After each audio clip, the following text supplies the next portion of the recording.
The CEO said, "I don't need men."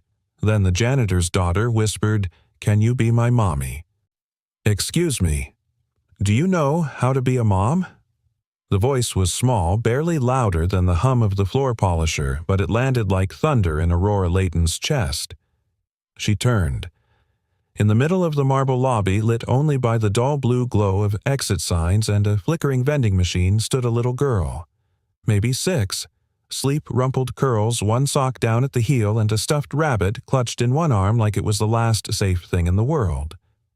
Aurora blinked, lips parting. The girl took a step closer. "If you do, could you maybe be mine?" Somewhere nearby, a janitor's mop clattered to the floor. Aurora didn't move. Couldn't. Her throat tightened against words that didn't come. The silence stretched uneasy and unreal until the girl's father, tall, broad-shouldered in a navy jumpsuit that bore a faded company crest, hurried over and knelt beside her. "Lila," he whispered, alarm blooming on his face. "Hey, sweetheart, what did we talk about?" "You can't just—" "I was just asking," she said, simply resting her head on his shoulder. She looked lonely. Aurora inhaled sharply. He stood still, holding the child, and met Aurora's eyes with something between apology and embarrassment. "I'm sorry," he said, voice low. "She's not usually this forward." Aurora forced her composure back into place like snapping a mask onto her face. She brushed invisible lint from her coat sleeve, smoothed her posture into corporate steel. "This is a corporate lobby," she said coolly. "Not a playground. There are cameras." He gave a single nod, jaw tightening. "Understood." And with that, he turned and carried the child down the corridor, disappearing through the maintenance access door, leaving behind the smell of lemon cleaner and something else Aurora couldn't name. 45 minutes earlier, Aurora had been standing in front of the mirror in her corner office, lipstick in one hand, resignation in the other. Not literal resignation. God, no. She'd never walk away from Layton Tech, the empire she'd resurrected after the board nearly gutted it post-merger. But something had cracked this quarter. Sales were flat. Morale had plummeted. Investors whispered about empathy, culture, family-oriented branding. One board member had even said the word warmth. Warmth. Aurora had fired him by lunchtime. And now here she was at 10:47 p.m., walking alone through her empty building, heels echoing off cold floors, only to be ambushed by a child asking for a mother. The absurdity was so sharp it bordered on satire. She reached the elevator and pressed the button hard enough to make her nail ache. Behind her, the hum of the janitor's machine resumed, faint, steady, and different. But something in her couldn't stop hearing it. She looked lonely. She didn't sleep that night. Not because of the child, at least that's what she told herself. She blamed the stale air in her penthouse, the thunderstorm outside, the Chinese takeout left untouched on her counter. But in truth, it was the eyes. The way the girl had stared straight through her, unafraid, unfiltered, and terribly honest. Children had always unnerved her, not because she disliked them, but because they seemed to see things adults pretended not to, like grief, like longing. She poured herself a glass of red wine and stood by the window watching raindrops streak down glass like tiny comets. Her reflection, sharp cheekbones, white silk blouse, rigid spine, stared back at her. She didn't look like someone who belonged in lullabies or nightlights. She looked exactly how she had trained herself to look. Unbreakable. But that voice. Do you know how to be a mom? No, she didn't. Not anymore. At 6:05 a.m., Aurora arrived at the office as usual, sharp black suit heels like punctuation marks and a schedule tighter than a military drill. But the lobby looked different now. She noticed a faint smear of crayon on the corner of the reception desk, a paper napkin on the ground with bunny ears drawn in pink, and in the far left corner near the vending machine, a small chair had been tucked out of sight. Next to it, a folded blanket, a worn-out children's book, a nest. That child had been here before. Her eyes scanned the security feed on her tablet. There they were, night after night. The janitor, Graham Ellis, according to the building roster, and his daughter always arriving just after closing, always staying until dawn. Quiet, out of sight, but unmistakably present. She felt something flicker inside her. Not anger, not yet, but something like intrusion. Still, she did nothing. Not that day, not until Wednesday.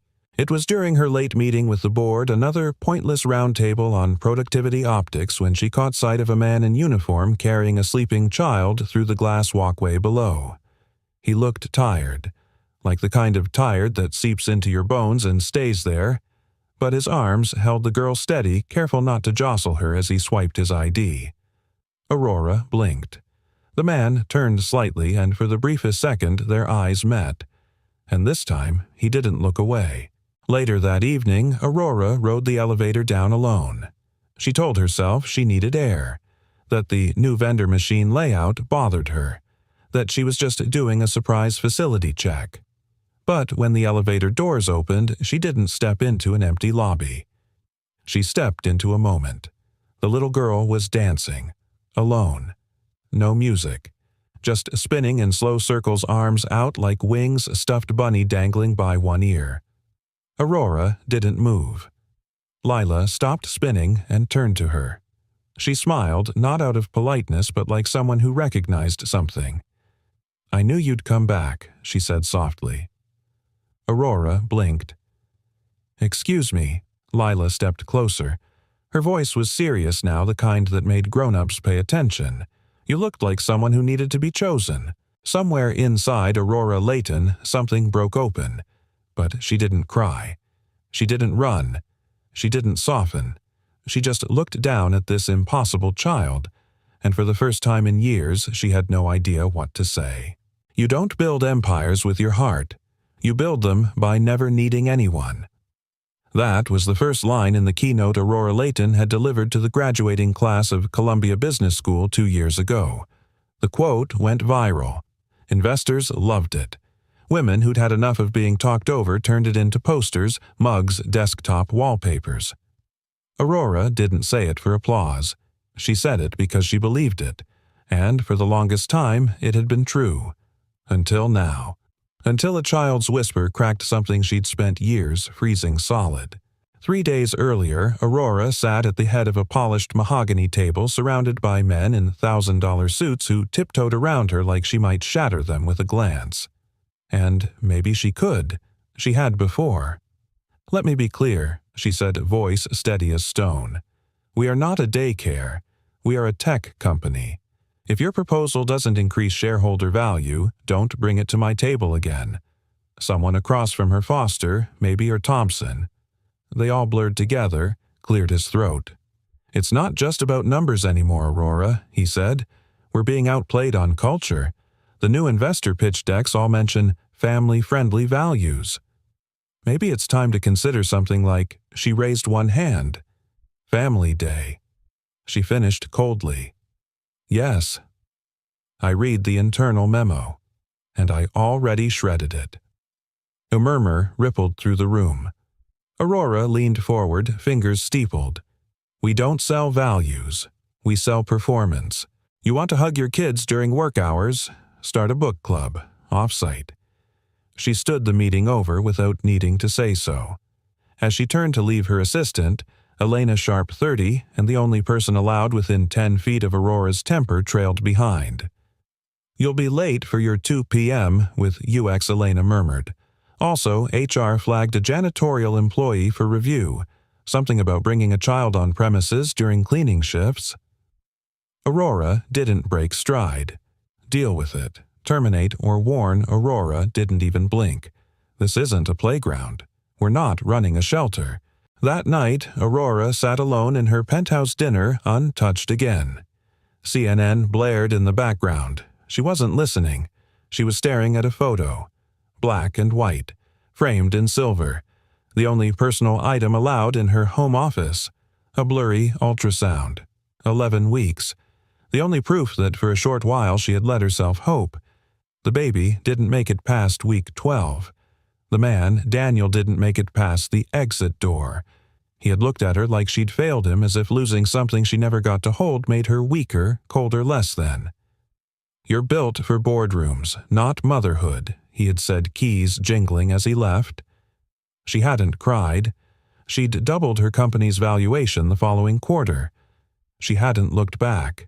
The next morning, at precisely 8:00 a.m., Aurora entered the elevator in Building 1 coffee-in-hand tailored navy dress sharp enough to draw blood. The HR packet was waiting on her desk. Subject: Ellis Graham T. Maintenance technician, overnight shift, incident. Repeated presence of minor child during after-hours facility work. She flipped the folder open without reading. "Terminate," she said aloud, even though no one was in the room. But her eyes hovered over one detail. Child's name: Lila Ellis, age 6. A sticky note was attached in Elena's tidy handwriting. Quiet, respectful. No complaints. Staff reported seeing her read quietly or sleep during shifts. Aurora reached for her pen. Stopped. Sat back. It wasn't like her to hesitate. But something in her, the same thing that heard a little voice whisper through time and marble, made her pause. Instead of signing, she pushed the folder aside. That afternoon, she passed the break room just in time to hear 2 junior staff whispering.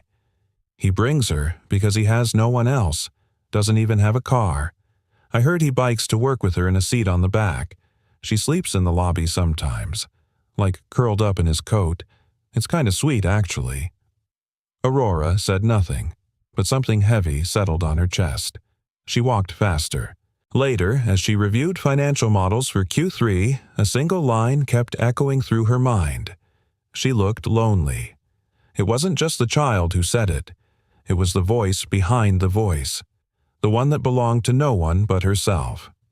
Aurora shut the laptop. She stared out the glass wall of her office as the city shimmered beneath her like a constellation out of reach.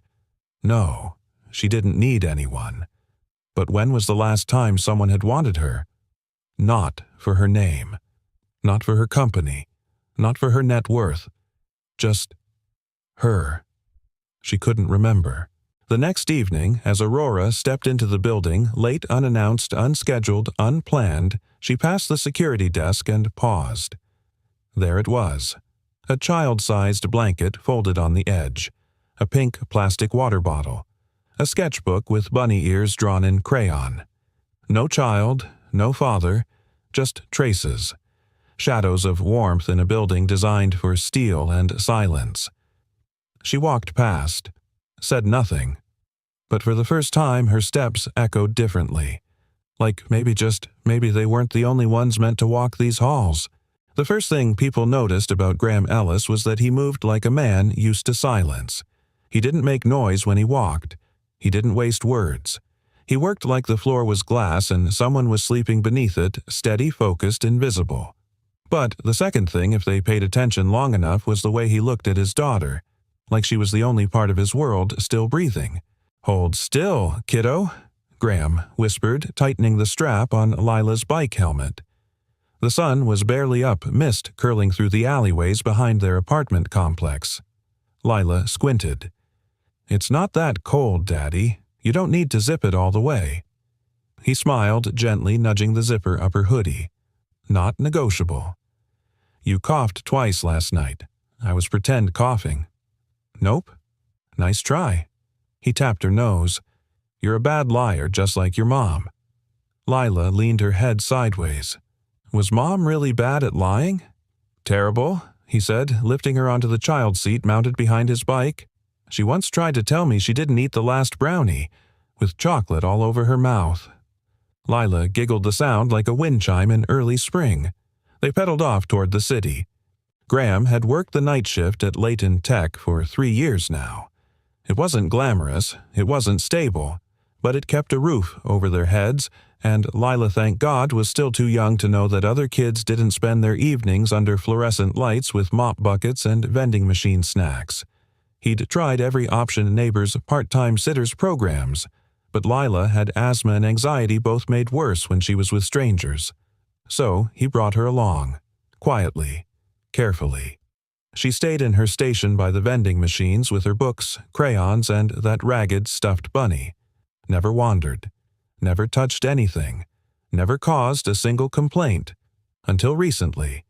Now someone had noticed. And Graham felt the walls closing in. Daddy Lila asked softly that night as he changed mop water if I write a letter to ask for a new mommy. Who do I send it to? He froze, hand tightening on the mop handle. What, like a letter to heaven, or to Santa, but not for toys, for a mom. She looked up at him with eyes too serious for a 6-year-old. You think it would get lost? Graham knelt in front of her. Sweetheart, why are you thinking about that? She shrugged. Everyone else in the books has too. I don't want her to replace Mommy. I think maybe someone nice is out there. Who likes me? And you. His throat closed. I already have everything I need right here, he said, pressing a kiss to her forehead. But what if someone else needs us too? She asked. What if they're lonely? He didn't answer. Not because he didn't know what to say, but because her words echoed too closely to his own buried thoughts. That weekend, Graham sat on the small balcony of their walk-up, fixing the broken strap of Lila's backpack with a needle and thread. His hands, once skilled in fine cabinetry, were now calloused from bleach and waxed tile. He used to build things. Now he maintained them. There was a difference. Inside, Lila was singing quietly to her bunny while coloring lost in her world. He watched her and whispered under his breath, Please God, just keep her soft. Don't let the world make her hard like it did to me. On Monday night, the incident happened. A man from security approached while Graham was cleaning the east corridor. Hey, Ellis, management's been asking questions. Graham wiped his brow. About what? The kid. He leaned in. Look, man, between you and me, I don't mind. She's polite, quiet. But you know how it is. Someone upstairs thinks it's a liability. Graham nodded tightly. I get it. HR might call you in, the guard added. Just be ready. Be ready. The words sat heavy on his chest. That night, after Lila had curled up on her blanket with her bunny, Graham found a sticky note in her coloring pad. Dear new mommy, I'm nice. My daddy is nice. We like warm soup and stories. I hope you are nice too. Love, Lila. He stared at it for a long time, then folded it gently and placed it inside his wallet next to a worn photo of her mother. It wasn't until nearly midnight that he noticed Aurora Layton standing in the hallway observing him. He didn't flinch. He just straightened his posture and nodded. Ma'am. She said nothing. Her gaze swept across the scene. Lila asleep, crayons scattered the mop bucket glistening with lemon-scented water. And then something unexpected. She stepped forward, bent slightly, picked up one of the crayons. It was broken in half. She turned it over in her hand like it was some foreign object. You let her stay here every night, she asked, tone unreadable. I do, only when I have no other choice. And what would you do if I told you this was a problem I'd understand? He met her eyes firm but respectful. But I'd still ask you not to take it out on her. Aurora looked at the child. Lila stirred, slightly mumbling in her sleep. Her tiny fingers curled into the fur of her stuffed rabbit. She looks. Aurora hesitated. Graham waited. She looks like she's never known safety except in this corner, Aurora finished softly. Graham nodded once. That's not far from the truth. A pause. Then, unexpectedly, Aurora said, She told me something the other night. Graham frowned. What did she say? She asked me if I knew how to be a mom. Silence stretched between them, full of breath and thunder. She's never said that to anyone before, Graham said quietly. She said I looked lonely. Aurora's voice cracked just slightly. Graham didn't press. He simply offered the only thing he had. Sometimes, children see what we won't admit. Aurora looked at him for a long time. Then without another word she turned and walked away. But that night, as Graham pushed the mop down the west corridor, he found something left behind on Lila's blanket. A fresh box of crayons, still sealed, and one sticky note on top. Warm soup and stories sound nice. A maybe, someday, someone. The elevator doors slid open with a soft chime. Aurora didn't look up from her phone as she stepped in. Her heels clicked sharply against the marble floor, echoing in the sterile quiet of the early morning lobby. The lights above cast a pale glow, and the hum of the building's sole air vent's unseen systems filled the silence like white noise. She tapped through emails. 3 board memos.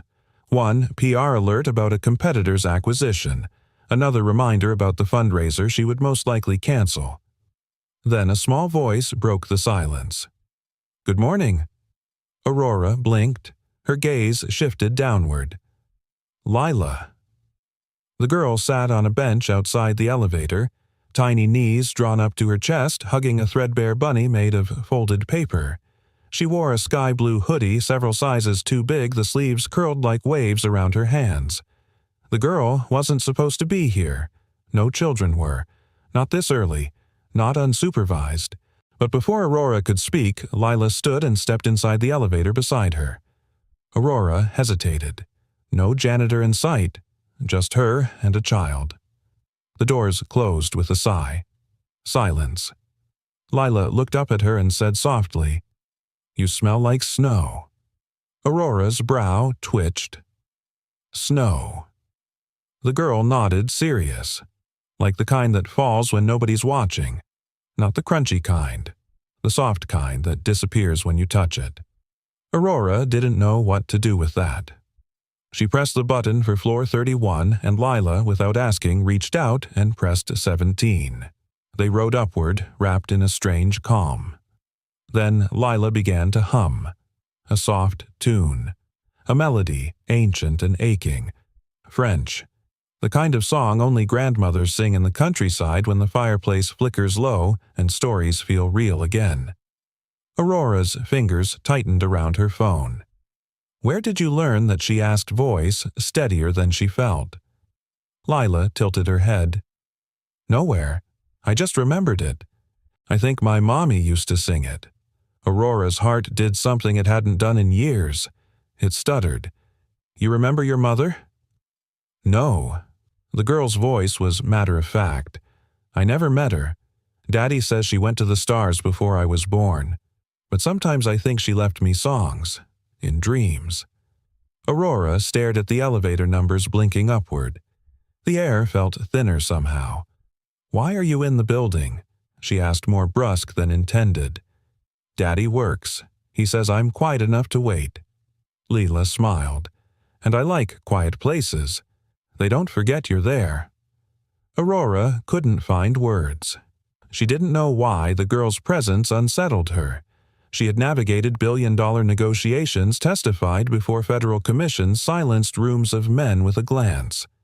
But this child spoke like poetry and looked at her like she was something possible. The elevator dinged. Floor 17. Lila didn't move. "You missed your floor." The girl shrugged. "I like the music here better." Aurora almost laughed. Almost. But before she could say another word, her vision swam. The numbers on the panel blurred. Her legs wobbled. Her phone dropped with a thud. She reached for the handrail, missed. Lila gasped. Then the emergency button lit up red. The elevator stopped between floors. Aurora slumped against the wall, breathing fast. Her hands were cold, her skin damp.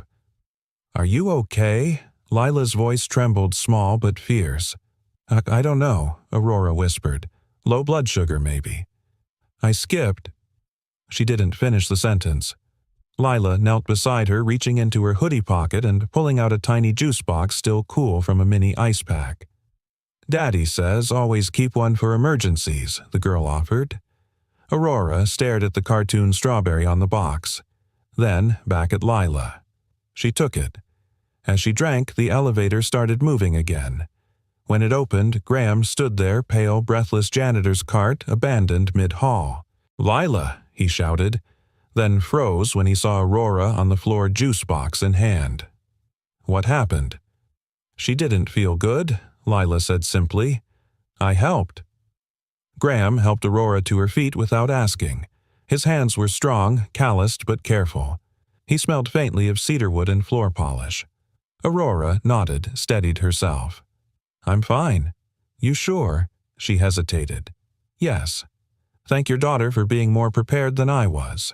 Graham looked down, sheepish. "She keeps juice for me, too. I skip breakfast more than I should." Their eyes met, and for a moment everything in the corridor hushed. Aurora reached into her coat pocket. She held out the paper bunny. "Your daughter dropped this," she said. "It stayed with me. Longer than I expected." Lila lit up. Bun Aurora crouched slightly to give it back. "He kept me company." Graham watched her closely. Not with suspicion, just curiosity, as if seeing something shift. Aurora straightened. "I should go." She turned heels, echoing again, but the rhythm different now. As the elevator doors closed behind her, she held the little bunny a moment longer before placing it gently in her bag. She didn't know why. She just knew. She wasn't quite the same. Not after that song. Not after those eyes. Not after that whispered question in the lobby. "Do you know how to be a mom? If you do, will you be mine?" She hadn't answered, but something inside her had started to listen. Aurora didn't sleep that night.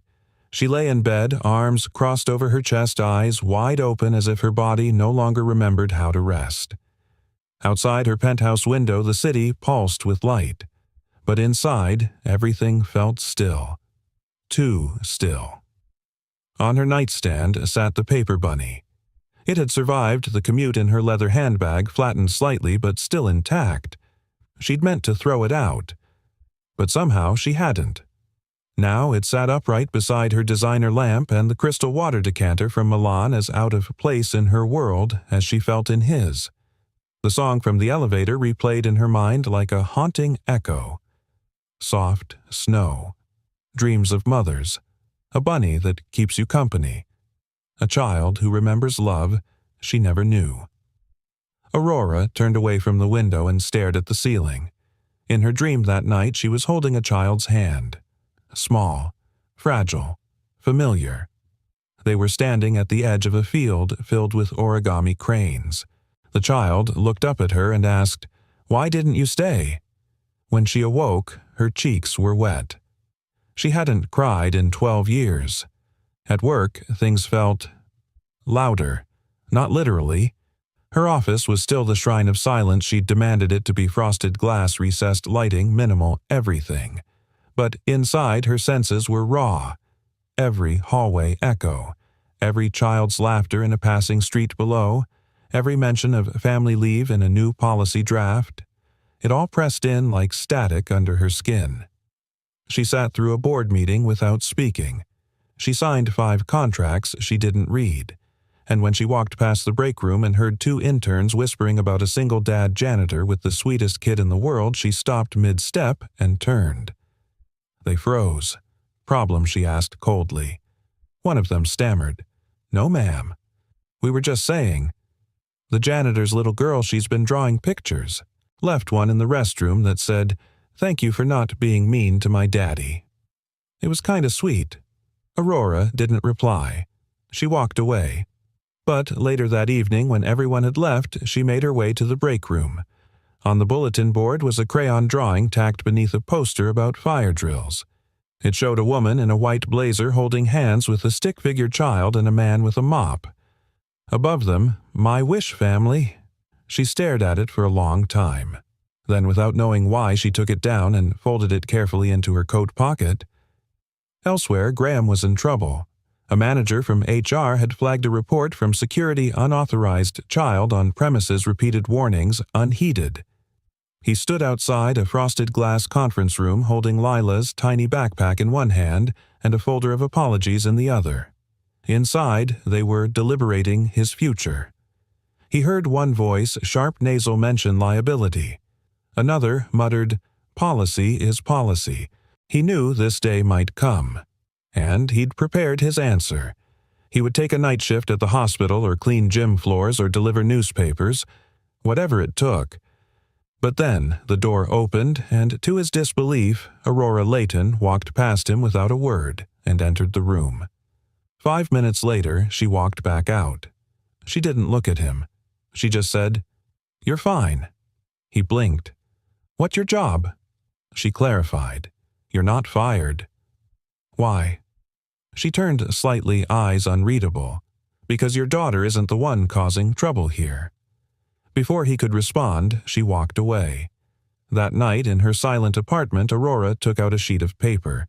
She hadn't done this in 20 years. With awkward fingers, she began folding. Once, twice, diagonal, backfold, pinch. Her hands remembered what her heart had forgotten. By the end, a rough paper crane sat beside the bunny. She looked at it, tears threatening again, but she fought them back. A single whisper escaped her lips. Would I have been a good mother? The only answer was the soft creak of the heater kicking in. She placed the crane next to the bunny and turned out the light. Across town, Graham tucked Lila into their small bed. She was clutching her paper bunny tightly. "Daddy," she murmured sleepily. "Did the lady with the shiny shoes get in trouble?" "No," he said gently. "She helped me today." Lila smiled. "I knew she wasn't made of ice." "Why's that?" "Because ice breaks." But she bent. Graham kissed her forehead. "Go to sleep, philosopher."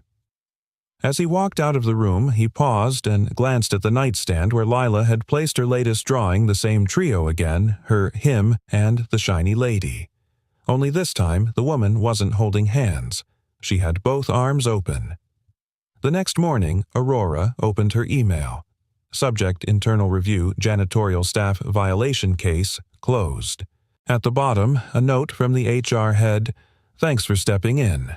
Your discretion appreciated." She replied with 2 words: "He stays." Then she stared at the screen for a long moment, and added one more line: "Request permission for one-time exception to the no child policy case, specific." Her hand hovered, then clicked send. She leaned back in her chair. Something had cracked. Not broken, not shattered, just shifted. And somehow that scared her more than anything else.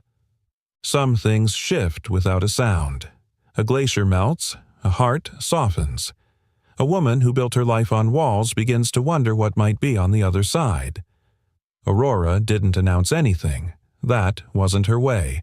But things began to change. Small things at first. A new box of colored pencils left by accident on the coffee table in the lobby waiting area. A child-sized pack of apple slices placed quietly in the staff fridge unclaimed. Nobody asked, nobody dared, but one janitor noticed, and one little girl smiled.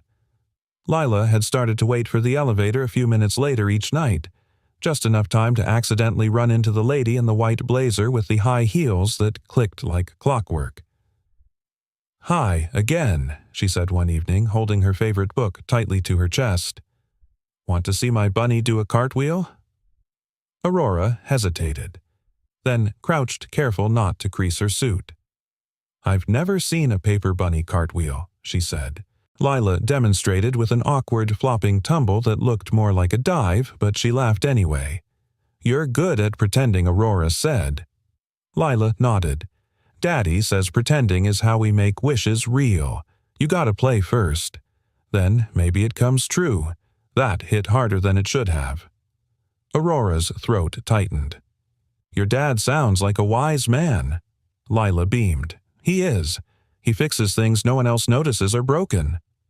That night, Aurora stayed in the elevator after Lila stepped out just long enough for the doors to close and her composure to crack again. The next morning, Graham received a summons to the 36th floor. Nobody summoned janitors to the 36th floor. It was where the execs lived, where the walls were actual marble and the coffee machine cost more than his car. He wore his cleanest shirt tucked it in and still felt like he was dragging mud through a cathedral. He knocked once. The door opened automatically.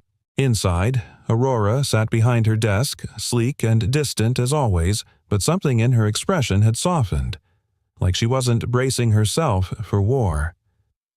"Mr. Ellis," she said, gesturing toward the chair across from her. He didn't sit right away. "I wasn't aware I was in trouble," he said cautiously. "You're not?" He sat wary. She studied him. "How long have you worked here? 7 years. Any complaints?" Until recently he quipped only from the mops. She smiled. Barely. But it was there. "I've reviewed the security concerns," she said, "and I've overridden them.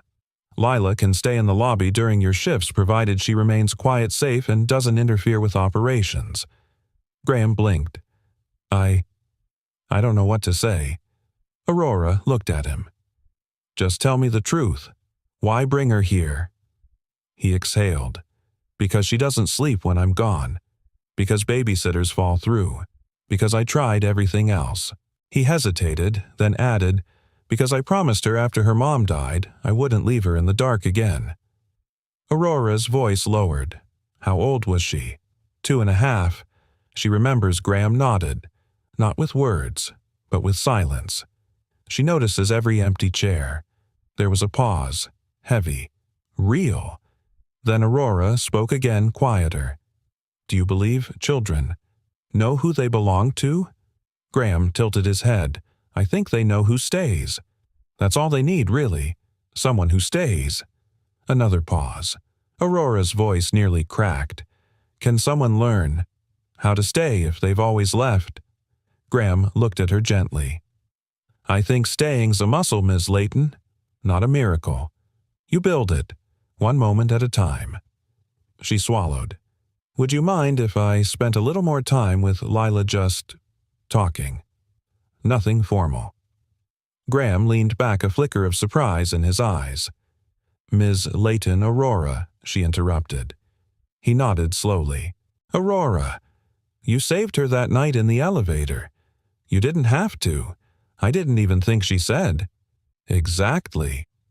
The next week was filled with tiny, almost invisible moments. Aurora passed Lila a sticky note during a quiet moment in the lobby. On it was a drawing of a stick figure woman, with bunny ears. Lila giggled so hard she fell off the bench. They played a new game just between them, Bubble Wishes. Aurora would hold a small travel-sized bubble wand Lila had given her. They'd each make a wish silently, then blow a bubble and watch it float. If it popped in the air, the wish was ready. If it landed, it was waiting. And if it never formed, Lila would declare, "Wish needs more heart. Try again." Aurora found herself trying again. A lot. Each time she gave more. One late evening, as Graham scrubbed the glass doors near the exit, he saw the two of them sitting on the bench. Not talking, just watching the bubbles float.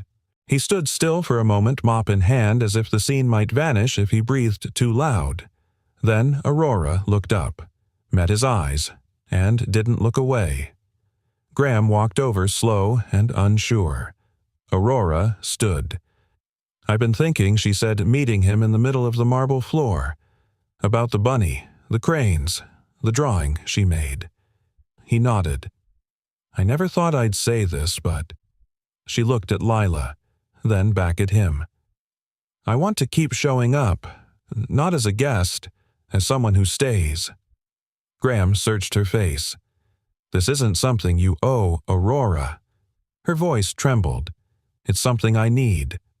That night, Lila tucked her bunny under her pillow and whispered, "Thank you for not being made of ice." And across the city, in a penthouse once built for solitude, a woman folded another crane. This time it didn't feel like penance, it felt like practice.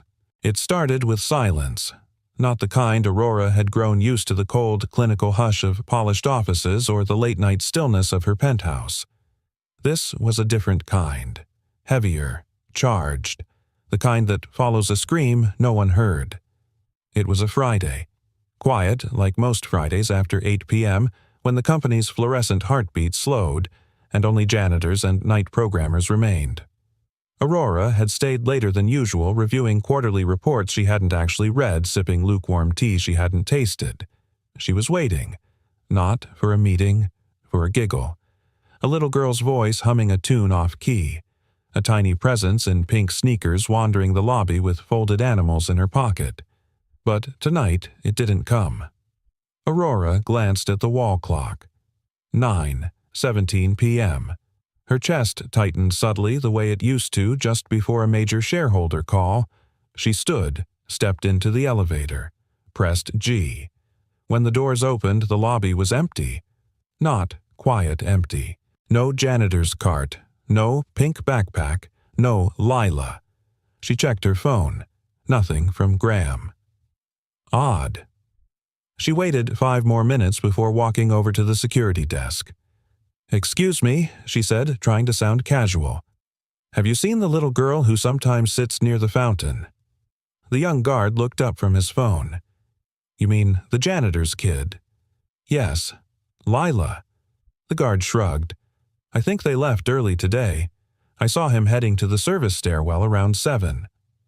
Aurora frowned. "She's not with him." He blinked. "I assumed she was." That was the moment. That's when the panic cut through. Aurora turned sharply, heels echoing across the marble floor as she headed for the stairwell door. She searched the first floor, second, third, empty offices, darkened halls, echoes. By the time she reached the 5th floor, she was calling Lila's name out loud. "Lila, sweetheart, it's Aurora. It's okay. Just answer me." Her voice cracked as she turned the corner into the women's restroom and froze. A tiny pink sneaker stuck out from under the sink. Aurora dropped to her knees so fast her bag slid off her shoulder. Lila lay curled up, arms wrapped around her chest, her breathing shallow, barely there. Her face was pale lips tinged with blue. Aurora's heart slammed into her ribs. "Oh my God, no, no, no, no, Lila." She shook her gently. No response. She hit the emergency button on the wall and shouted, "We need medical code blue 5th floor restroom." Now, a female programmer rushed in and gasped, "Is she breathing?" "Barely." Aurora scooped Lila into her arms, not caring about dress codes or protocol. She ran heels discarded through the corridor like a woman possessed. At the hospital, Aurora didn't hesitate. The nurse looked at her. Relationship to the child. She didn't blink. "I'm her mother." Papers were handed to her. She signed them with hands that shook. Doctors rushed past. Doors closed. Machines beeped. And Aurora stood there alone in a waiting room that smelled of antiseptic and prayers. She sat down, finally. Her knees buckled under the weight of everything she hadn't said, hadn't admitted until now. She looked down at her hands, still trembling, still empty. A soft voice broke her spiral. "Ms. Layton." She turned. A young resident, maybe 30, smiled gently. "She's stable now. The asthma attack was severe, but you got her here just in time. Another 20 minutes, and he stopped." "You okay?" Aurora looked up. "I don't know," she whispered. "I've done a lot of things in my life. Closed billion-dollar deals, fired entire departments. But I've never been this scared." The resident gave a knowing smile. "You reacted like a mom. That's what saved her." Aurora exhaled. A sob escaped without warning. "I didn't know I still had that in me." Graham arrived half an hour later, shirt soaked in sweat, eyes wild with panic. The nurse directed him to room 14. When he entered, he froze. Lila lay sleeping peacefully, an oxygen tube beneath her nose. And Aurora. She was holding her hand. Graham stared, stunned. Aurora stood. "I found her in the restroom. I don't know how long she'd been there. She must have wandered off." He stepped forward. "Thank you. I don't know how to." "You don't have to," she cut in gently. "She's safe. That's all that matters." He looked at her, really looked. The woman who once ruled with ice had melted in his absence. Her shoulders no longer square.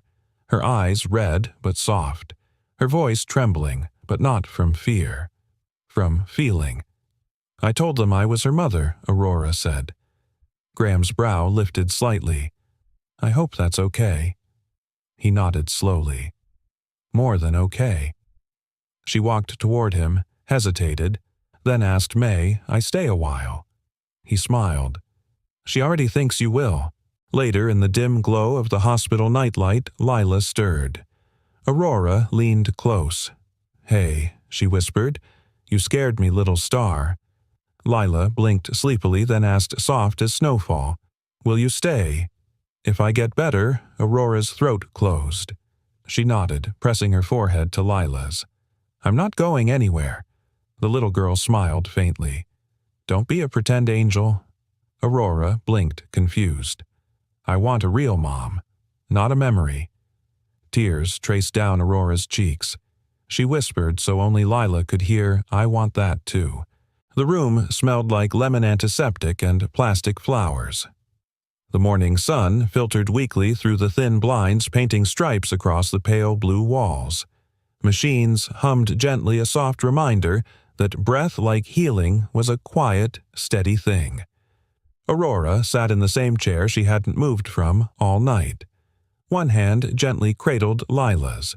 The other rested in her lap, clutching the wooden bunny Graham had carved, the one Lila called Mom. The little girl stirred. Morning sunshine. Aurora whispered, brushing a strand of golden hair from her forehead. Lila blinked, her voice still raspy. Are we still here? We are, and you're okay. A beat passed. Lila's eyes searched the room, then landed on her. You didn't leave. Aurora's smile cracked a little. I didn't. Even when I got all gross and snotty and wheezy, Aurora let out a soft laugh. Especially then. Lila's small fingers tightened around hers. Then, I want to tell you a secret. Aurora leaned in. I'm listening. The girl looked at her with a seriousness too large for her frame. If I get better, will you still stay? Not just here, but always. Like a real mom stays. Aurora swallowed. The answer wasn't easy, not because it was no, but because it was yes. A trembling, terrified yes she hadn't realized was inside her until now. She pressed Lila's hand to her chest.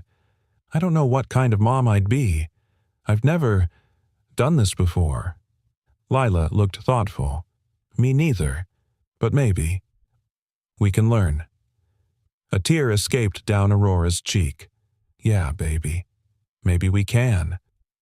Graham arrived not long after, still wearing the same clothes as yesterday, face drawn with worry and sleeplessness. He paused at the doorway when he saw Aurora, saw her hand in Lila's, saw the soft smile on his daughter's face that used to be reserved only for bedtime stories and bunny origami. Morning, he said gently. Aurora looked up. She's stable, breathing on her own. They said she can probably go home tomorrow. He nodded, stepping closer. Then, after a beat of silence, she called out for you. In her sleep. Not for me. Aurora tensed. I'm sorry, don't be. He sat down on the other side of the bed, his voice low. You did something I couldn't. You got to her when it mattered. That makes you part of her story now, whether we're ready or not. Aurora looked away, the weight of that truth settling in her chest. Graham reached into his coat pocket and pulled out a folded piece of paper. It was crumpled, slightly torn at the corner, and carefully colored in with crayon. He handed it to her. I found this in her backpack. She made it yesterday. Said it was a wish. Aurora unfolded it slowly. It was a picture. Stick figures, one tall woman in a white coat, one man with a mop, and one small girl with 2 buns in her hair. They were holding hands under a rainbow. Written in shaky block letters, Family. Aurora stared at it silent.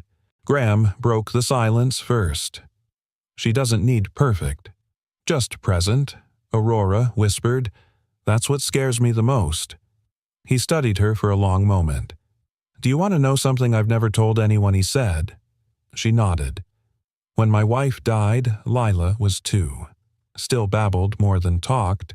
I didn't know how to do anything pigtails bedtime grocery runs. I messed up 100 times a day. His voice trembled, but one night she climbed into my lap, sticky hands and all, and whispered, "You're doing okay, Daddy." That's when I realized love doesn't wait for perfection.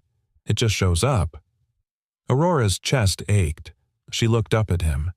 "I had a daughter." Graham's breath hitched. He didn't speak. Aurora continued, voice fragile. "Years ago. I never got to meet her. Miscarriage at 22 weeks. Her name was Ellie. I haven't said it aloud in a long time." Silence. Aurora closed her eyes. "My husband left the same day. Said he couldn't watch me grieve like that. Said I was too empty. That's when I decided emotions were liabilities, that needing anyone was weakness. I buried Ellie with every wall I built after. Graham didn't speak right away. When he did, his voice was steady. You didn't bury her. You carried her. You still are." Aurora shook her head. "I don't know if I can—" "You already did," he interrupted gently. "Last night in the hallway with Lila in your arms, that wasn't weakness. That was the bravest damn thing I've ever seen." The tears came harder this time, and Graham didn't look away. "Thank you," she whispered, "for not asking me before I was ready." He offered a quiet smile. "For what it's worth, Ellie's mom would have made one hell of a mother." That afternoon, as the sun dipped low outside the hospital window, Lila woke again and asked to blow bubbles. Aurora retrieved the tiny bottle from the backpack. "Can I teach you how we make wishes with them?" Lila asked. Aurora nodded. "Please do." Lila held the wand, dipped it into the soap, and blew gently. 1, 2, 3 bubbles drifted into the light. You blow 1 bubble for something sad, 1 for something brave, and 1 for something you hope will come true. Aurora took the wand next her hands, shaking slightly. She blew, and the bubble shimmered gold in the light. "What was your wish?" Lila asked. Aurora leaned close. "That next time you need a mom, I'm already there." The first thing Aurora noticed was the smell. Not bleach or corporate coffee or the sterile nothingness of her penthouse. This was cinnamon, old wood, something warm, something lived in. She stood in the narrow entryway of Graham and Lila's apartment, her hand still resting on the doorknob like she wasn't sure if she was allowed to come all the way in. Graham stepped aside, nodding. "You're welcome to." Aurora moved forward, slowly, heels clicking softly against the wood floor, scuffed, uneven, but lovingly polished. Lila's giggle echoed from somewhere down the hallway, followed by the sound of cardboard sliding against tile. "She's making a princess fort out of cereal boxes," Graham said with a sheepish smile. "Hope you don't mind stepping over dragons and invisible lava." Aurora almost smiled. "Almost.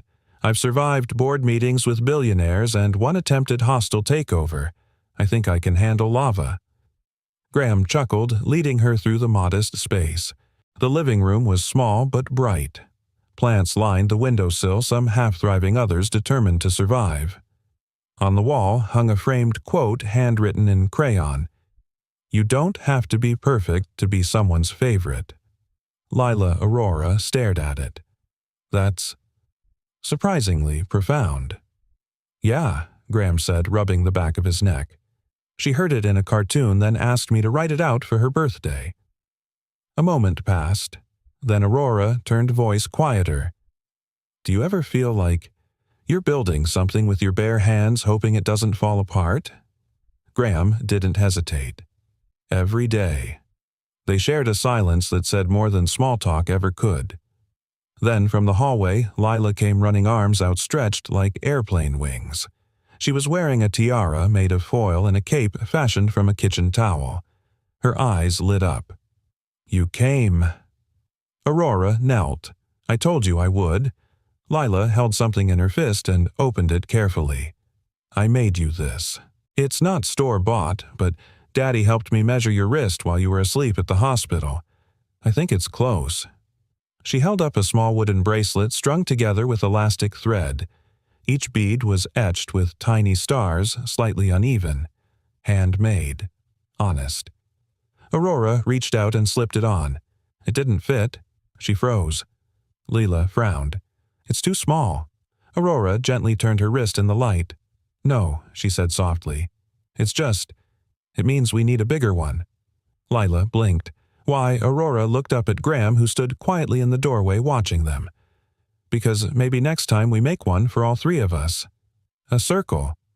No one left out. Lila beamed so brightly it hurt. We can start today. Aurora looked at her eyes stinging. I'd like that. Graham cleared his throat. I've got some extra wood blocks in the workshop. We can carve more beads. She turned to him. You have a workshop. He shrugged modestly, more like a storage unit with dreams. She chuckled. I think dreams are allowed to live wherever they can breathe. Later, they sat around the small kitchen table, Aurora still in her crisp white blouse, Graham's sleeves rolled up and fingers stained with a hint of polish, and Lila carefully threading beads with the concentration of a surgeon. The air buzzed with something electric and fragile. Home. Not the kind with floor-to-ceiling windows and imported granite countertops, the kind that lets you exhale. Graham slid a bead across the table toward Aurora. This one's from cedar. Smells like campfires. Was it from your old job? She asked, turning it in her palm. He nodded. Railing of a porch I built for a widow down on Sycamore Street. Her husband never finished it. I did. Aurora ran her fingers over the grain. You hold on to things. Only the things worth remembering. Another silence. This one warmer. Aurora glanced at Lila, now humming as she worked. When I was little, I used to think love was a grand gesture, fireworks, speeches, that kind of thing. And now. She looked at the bracelet forming between them. I think maybe love is in the details no one else sees. Graham's voice was quiet, like knowing someone's afraid of being left so you show up anyway. Aurora met his eyes. Exactly. The sky outside darkened into a soft evening blue. Lila yawned, leaning into Aurora's side, eyelids fluttering. You smell like vanilla and books, the little girl mumbled. Aurora smiled. That's the highest compliment I've ever received. Lila looked up at her. You're staying for dinner. Right. Aurora hesitated. Graham cut in. We have leftover lasagna. It's not 5-star, but it comes with bad jokes and board games. Aurora's lips twitched. Well, in that case, how could I possibly say no? Later, after the dishes were done and Lila had fallen asleep curled up on the couch with her bunny, Aurora stepped out onto the small balcony with Graham. The city lights blinked in the distance, but the world felt still. Graham leaned on the railing. She's not used to this. Connection. Consistency. People leaving is all she's ever really known. I'm not planning on leaving, Aurora said, almost surprised by the firmness in her voice. Graham looked at her. Then that makes you the bravest person in her life. Aurora looked down at the bracelet on her wrist. It was slightly stretched now, 3 new beads added, their colors warm and mismatched.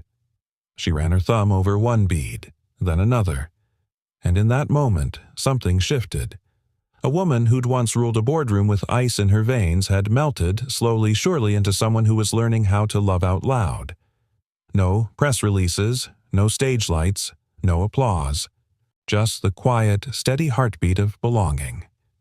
She whispered almost to herself, We'll need stronger thread next time. Something that doesn't break when pulled too hard. Graham nodded. I've got just the thing. The boardroom was colder than usual.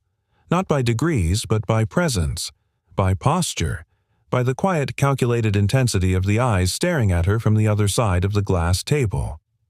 Aurora sat perfectly still, hands folded, expression unreadable. But inside, something was shaking. Let me get this straight. Charles Whitmore, the company's chief legal counsel, said slowly, You've been spending personal time with the night janitor and his daughter. The word janitor curled in his mouth like something foul. And I assume the hospital incident is what sparked this. Connection, piped up Nadine Cho, the head of PR, flipping through her notes. We've had 3 media inquiries about your sudden leave of absence. You do understand how optics work, Aurora? I understand perfectly, Aurora replied, voice calm. Too calm. Another executive leaned in. This isn't just about you anymore. You represent the face of an empire, an image we've all built together. Charles nodded. Which means any personal entanglement, especially with someone so beneath your station, puts us all at risk. There it was, the line drawn.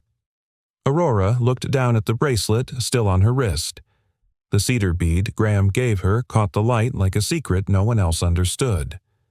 You're asking me to choose. Charles gave a tight smile. We're asking you to remember who you are. Aurora met his gaze. That's the thing, Charles. I finally do. Silence. I used to believe control was power, that if I kept everything neat, clean, and emotionless, nothing could ever break me again. But I was wrong. She stood slowly. Love isn't weakness, and you don't lose credibility by choosing connection over isolation. You gain humanity. Nadine sighed. So you're walking away. From all of this, Aurora's voice didn't shake. I'm not walking away. I'm stepping toward something real. Then she turned heels, echoing across the polished floor, and didn't look back. It rained that afternoon. Not the soft, cinematic kind, but the full, uncompromising downpour. A city-cleansing, soul-wringing kind of rain. Aurora stood at the salon mirror, her long platinum hair pooled across the floor like silk memories. You sure about this? The stylist asked, scissors hovering. Aurora exhaled. Cut it. The first strand fell like a ribbon of ice. By the end, her reflection was almost unrecognizable and somehow finally right. Gone was the cold goddess in glass towers. In her place stood a woman, still powerful, still composed but stripped of armor. Softened by storms she'd stopped trying to outlast. When she stepped back into the rain, she didn't run. She walked, head up, heart open. That evening, Graham opened the door in his usual flannel and jeans, then froze. Aurora. She was soaked to the bone, her blouse clinging her shoes muddy. But she was smiling, hair short, eyes clear. You cut it, he said, stunned. I let go. She stepped inside, water trailing behind her like she was shedding the past. Graham didn't ask why she was there. He just handed her a towel. Lila, peeked from the hallway, gasped, then ran to her. You look like a superhero now. She beamed, hugging Aurora's waist. Can superheroes stay for movie night? Aurora knelt, tucking a strand of wet hair behind Lila's ear. I'd like to stay for a lot more than that. Lila blinked. Like, forever, Aurora swallowed.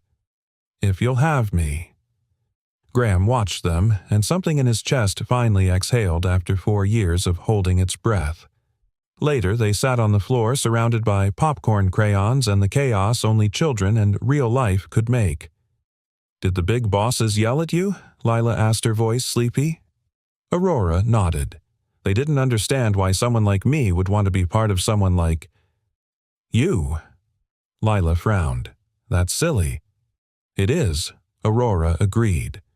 'Cause we're awesome, Lila said, already half asleep. Graham chuckled from the kitchen. You'll learn fast, she doesn't argue when she's right. As night wrapped around the apartment like a blanket, Aurora sat on the couch beside Graham, a mug of tea warming her palms. I walked away from everything she whispered. Not everything he said gently. You walked toward something too. She looked at him. I used to think I wasn't allowed to be a mother again, that I'd already failed once. Graham didn't rush her. He waited. Aurora continued, voice soft. But maybe motherhood isn't about biology or perfection. Maybe it's just about choosing to stay, to show up. He nodded. That's all she's ever needed. That's all any of us need. She leaned her head on his shoulder. For the first time in years, she let herself feel the warmth of another person without flinching. Outside, the rain had stopped. The world was washed clean. The next morning, a headline quietly made its way through industry circles. Aurora Layton steps down as CEO, cites life worth living as new mission. No scandal, no PR disaster, just a woman reclaiming her humanity. And in a small apartment on the edge of the city, a little girl woke up in a bed full of stuffed animals and whispered, "She stayed." Her bunny sat beside her pillow. So did a brand new wooden bracelet. This one was big enough for 3. The park was quiet that morning, a rare hush that seemed to hold the world still as if even time itself was taking a breath. Soft spring sunlight filtered through the trees, casting dappled gold over the pond where cranes sometimes visited. Ducks drifted lazily near the edge, and on a weathered wooden bench just off the path, 3 figures sat together, not as boss and janitor and stranger, but as something new, something whole. Lila's small fingers clutched a sheet of paper, her tongue poking slightly out the corner of her mouth as she folded it carefully line by line. Aurora watched her with a quiet awe she never used to believe she was allowed to feel. Every movement, every furrow of Lila's brow was a small miracle unfolding in real time. Beside them, Graham whittled softly with a pocket knife, shaping the edge of a block of cedar into a delicate curve. It smelled of home and hope. "We should name this one," Lila said, holding up the finished origami crane. Aurora smiled. "What's this one for?" Lila thought for a moment, tapping the crane's wing. "This one's for all the wishes that don't need words." Aurora's throat caught. She glanced at Graham, who gave her a quiet nod, one that said, "Let it in. You're safe now." They had come here every Saturday morning for the last month. It had become their quiet ritual, folding paper wishes, feeding the ducks, letting the sunlight do what it does best, heal. And still today felt different. Like a chapter was about to close, but gently. Not slammed, not torn. Just turned. Lila stood running to the edge of the pond, her shoes crunching on the gravel. She held the crane out over the water. "Go find the sky," she whispered, and let it float. Aurora stepped beside her, crouching low. That was beautiful. She didn't sink this time. Lila beamed. Maybe that means the wish worked. Aurora glanced at the gentle ripples. Maybe it means the wish was ready. Lila took her hand. "Are you ready?" For what the little girl leaned in, eyes full of something older than 6 years should carry? To stay. Aurora blinked hard, her voice catching before it made sound. Then she knelt, not just physically but emotionally. Fully. Finally. She looked Lila in the eye. "I was scared that staying would hurt again, that I'd lose someone. Again." Like your baby, Aurora froze. Her lips parted, but no words came. "I heard you talking in your sleep," Lila whispered. "It's okay." Aurora wrapped her arms around the child, not as a visitor, not as a woman passing through, but as someone who belonged. "I lost her before I ever got to hold her," Aurora said softly, "and I thought that meant I didn't deserve to try again." Lila pressed her cheek against Aurora's neck. "You do. I pick you." The words didn't just fall, they landed. "I pick you." They echoed inside Aurora, knocking loose the last frozen pieces of who she used to be. "I pick you too," Aurora whispered. Later, as the sun climbed higher and laughter echoed from other corners of the park, Graham joined them with warm drinks and a new bracelet in his hands. It was simple. 3 wooden beads, polished, smooth strung on red thread. One bead was slightly larger than the others. "It's not fancy," he said, offering it to Aurora, "but Lila says it has to be strong enough to hold all 3 of us." Aurora took it, gently running her thumb over the wood. "This time, it fits." Graham smiled. "So do you." They sat together under the wide sycamore tree, the same one where Lila had once tried to catch bubbles with her fingertips and called them sky wishes. "Do you think we're a family now?" Lila asked, curled between them. Aurora looked down at her. I think we always were. We just had to find each other. The girl tilted her head. Can we call it found family? Graham chuckled. Sounds about right. Lila leaned up and whispered just loud enough for both of them to hear Mommy stay. Aurora didn't hesitate. I'm not going anywhere. That evening, after they returned home, Aurora helped Lila hang the day's crane on a ribbon across the window. There were 12 now, one for each day Aurora had come back, one for each fear she had let go. The sun dipped below the city skyline, casting warm light into the small apartment. Graham stood in the kitchen chopping vegetables. Aurora watched him, the domesticity of it all so new and so breathtaking. She walked over, wrapped her arms around his waist from behind. He stilled, then leaned into her embrace. You know, he said quietly, I spent a long time fixing things I could touch, because I didn't know how to fix what I couldn't. Aurora rested her cheek against his back. Maybe we don't fix everything. Maybe we just carry it, together. He turned, cupping her cheek with calloused fingers. Together. Sounds good. They kissed, not like in the movies, not sweeping or dramatic, but real, grounded, soft, a beginning that didn't need fireworks because it already had firelight. In a quiet moment before bed, Aurora sat on the floor with Lila brushing her hair gently. Can I ask you something? Lila said sleepily. Anything. If I call you Mommy, will it make the other mommy sad? Aurora paused, heart-aching. Then, tenderly, I think. Wherever she is, she's grateful you're still loving with your whole heart. And I think she'd be proud of how brave you are.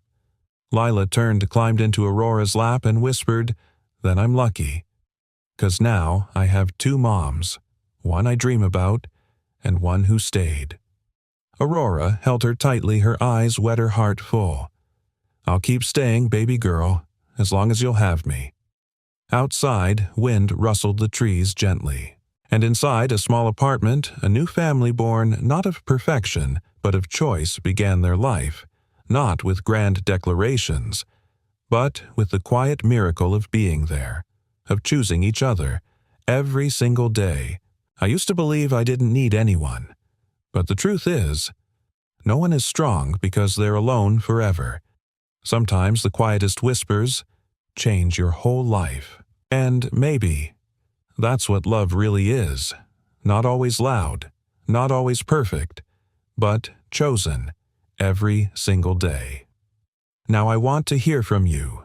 Where in the world are you watching from? Drop your city or country in the comments. I'd love to know how far this story has traveled. And if this story touched your heart, don't forget to hit that subscribe button so you never miss the next one. We tell stories like this every week, stories that heal, inspire, and remind us that hope often hides in the quietest places. Thank you truly for spending your time with us today. Your presence means more than you know. Until next time, stay kind, stay open, and never stop believing in second chances.